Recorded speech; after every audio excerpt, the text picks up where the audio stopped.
Okay, so with this set of data, we're seeing.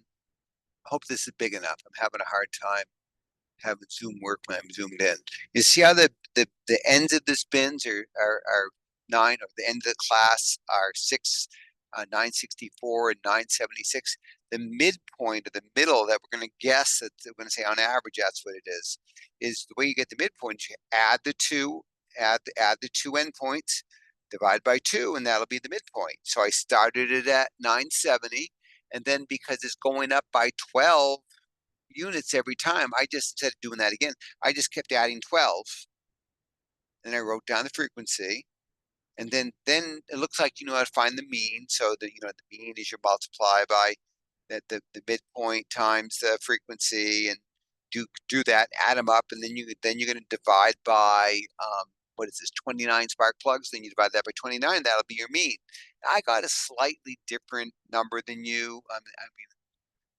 Let me come back, and I'll try to open up the spreadsheet that I used on the video, and all we got to do is modify it for this problem.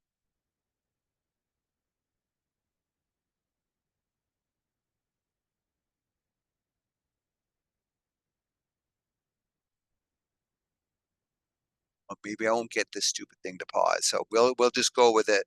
Here, I gotta collapse this. I gotta pull back up, back into.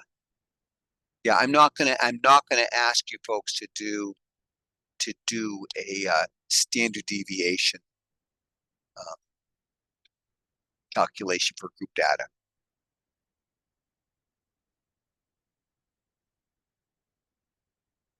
So come back here to Zoom, and I'll reshare my screen.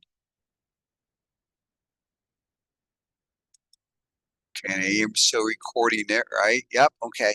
So here's the spreadsheet that I used in the video, and so we just got to change the midpoints to these values, 94 and 1006, 1018, and then lastly 1030.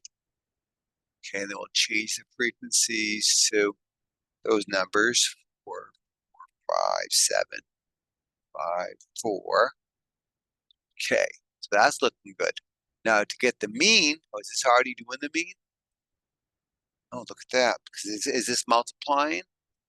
Yeah, so that's doing the product. Yeah, so that's the mean. And notice that is the mean that my open math said was the correct one. Okay, so I know the spreadsheet's working okay. Now, to get the standard deviation, what we have to do is here, let me get this board started. I can do it this way. Remember, what we've got to do is we have to find the formula is, oh, come on, again. Here's a pen. Okay, we've got to do the number minus the mean, and then we square the difference, and then we find the sum of all those, the sum of all normal everyday standard deviation, sum of all those square differences, then you divide by n minus 1, and that's the variance. Then to get the standard deviation, we take the square root of that.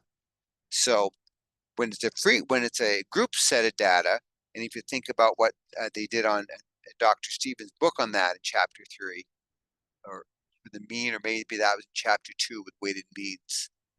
What we're going to do is we're going to do that difference times frequency, because you've got 4 of them that are here. Let's see if this is actually doing the correct calculation.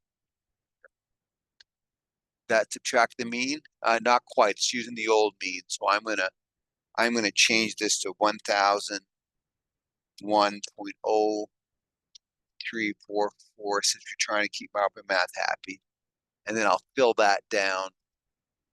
Let's make sure it's doing it right. Yeah, it looks like it's using the right numbers.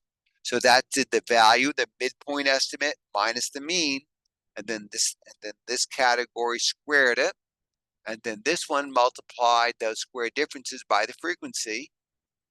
You're going to multiply by 4, and then we found the sum of all those.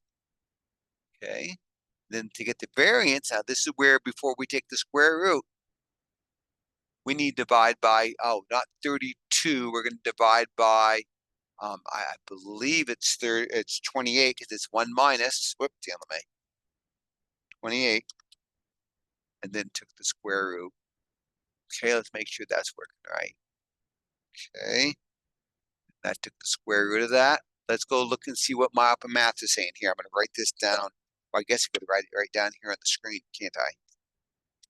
So we think the variance based on the spreadsheet work is going to be, so variance of that squared, which is 375.606, I guess.